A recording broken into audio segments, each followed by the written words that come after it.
C'est dommage pour Lamine Yamal. Il s'est donné corps et âme pour la qualification du Barça. Mais comment tu vas pardonner Eric Garcia devant le goal et tu tires sur le gardien? Gérard Martin qui a sorti un match, le match de sa vie.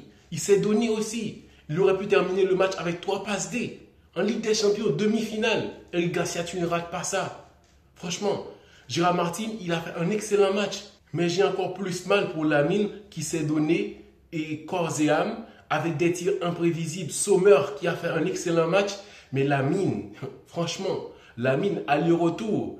En Ligue des Champions, il a été excellent. Je l'ai vu beaucoup plus motivé en Ligue des Champions que quand il jouait en Liga. Parce que la Ligue des Champions, il le voulait. Il voulait ce trophée pour le FC Barcelone. Sous cette défaite, il y a quelque chose de positif selon moi par rapport à Lamine Yamal.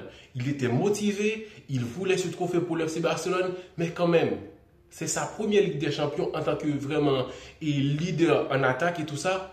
Je pense qu'il sera encore plus motivé la saison prochaine avec une équipe qui sera établie sur un système de jeu qu'ils vont être beaucoup plus habitués. Donc là, Lamine Yamal, il sera sauvage. Il va avoir la rage de vaincre.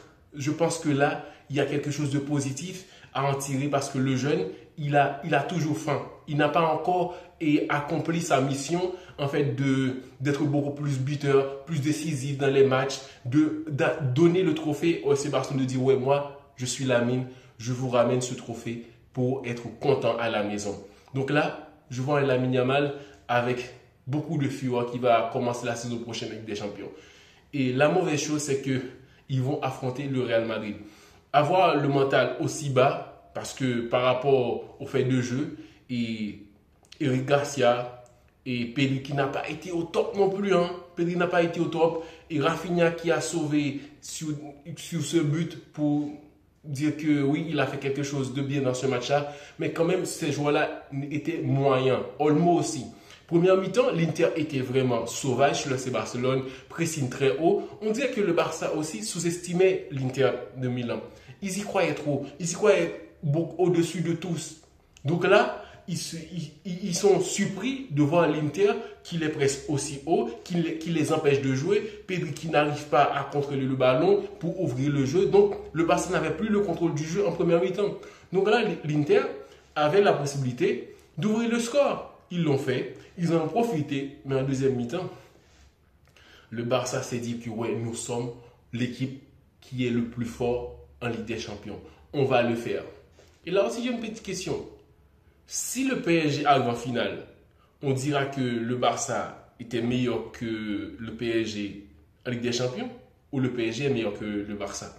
Parce que là, je pense qu'il y a vraiment ce dilemme de dire que le Barça est meilleur que le PSG ou le PSG est meilleur que le Barça. Parce que ce sont deux équipes qui imposent leur jeu à l'adversaire et je pense que si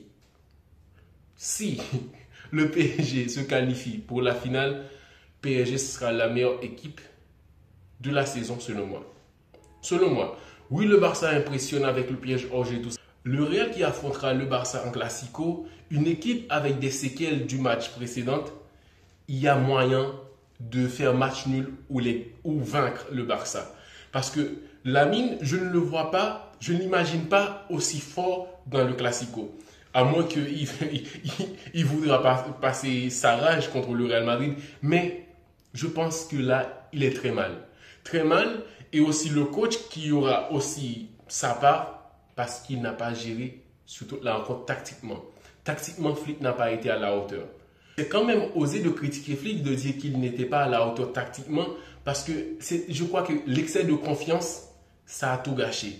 De dire que ouais, même si on encaisse, on va marquer encore une fois. Et ça là, ils n'ont pas retenu la leçon contre l'Atlético de Madrid, contre le Real, contre beaucoup d'autres équipes. Ils ont mis pas mal de buts, ils ont marqué pas mal de buts, mais quand même encaissé beaucoup trop. Parce que tu es là chez Barcelone.